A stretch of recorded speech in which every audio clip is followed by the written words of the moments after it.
I'm Robin, and welcome inside Robin's World. I'm doing a quick video, probably will be pretty quick. I did a video a while back that was Banned Book Week, so I let my viewers pick a banned book for me to read. I ended up doing two because, you know, I only have 38 subscribers, so only a couple of people voted, so I went with both books that was voted on.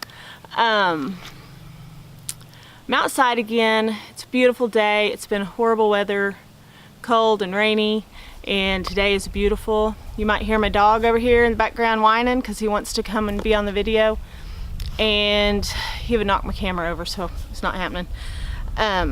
So I'm going to review the books real quick, the ones that were to choose, and then the ones that I picked. First book was Kitchen The Rye by J.D. Salinger. Didn't really know a lot about this book, and it didn't get any votes. I think it was maybe a political thing, which is the reason it's on the banned book list, but I'm not real sure. But nobody voted on this one, so I didn't read it. The Bluest Eye by Toni Morrison is another one. I've heard absolutely wonderful things about this one.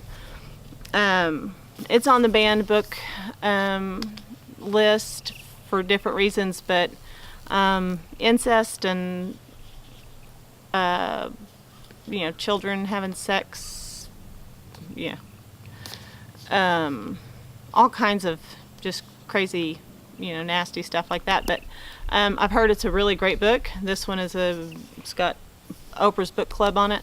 It's supposed to be really good. Eventually, I'd like to read it, even though it sounds pretty bad, but it's supposed to be good. So it's not very big, so maybe sometime when I need a short, serious book to read, I'll go for this one. Next is Their Eyes Were Watching God by Zora Neale Hurston. Another one that I've heard absolutely wonderful things about, and I think just a little bit, I kind of started it, and it seems like a kind of a coming of age. A woman comes to her own, and she's like, you know, she's her own person and all of that, which was, I don't know, I can't remember now, but I will probably get to this one eventually sometime too, because it's supposed to be really amazing. This one got one vote. 1984 by George Orwell. Very popular book, and I think because of the political climate that we have right now, this one was real big. It was hard to even get whenever President Trump was voted in. So because of that, I finally bought it. I had trouble finding one, but I finally bought it, and since it was the first one picked, it was only picked once, I went ahead and read it, and you know, it's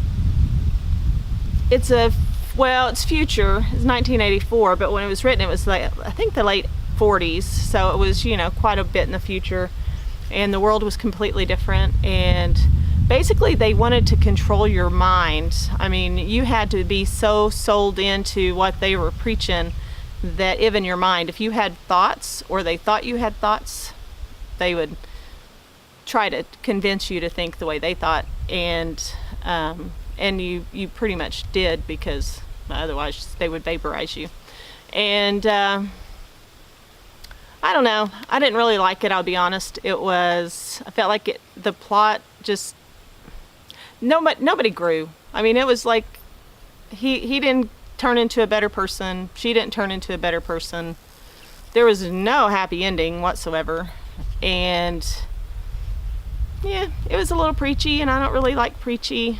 I don't like to be preached to. My dad was a preacher, and as much as I loved him, you know, he'd start preaching and I'd kind of roll my eyes when he wasn't looking, because he would have beat me if he had seen me do it. But yeah, not my thing. If you liked it though, let me know. I'd really be curious if anyone else had a different perspective on this one. Tell me that I need to like it somehow, because it really was just kind of dry and boring, I thought, and I don't know. but it's a cool book. The last one, this one got 3 votes. The Outsiders, Stay Gold, Pony Boy. I should have read this one when I was 16. This was really, it's everything everyone says it is. Solid 5, and I don't give a whole lot of things 5s. It's right up there with Harry Potter, even though they're absolutely nothing alike, other than friendship.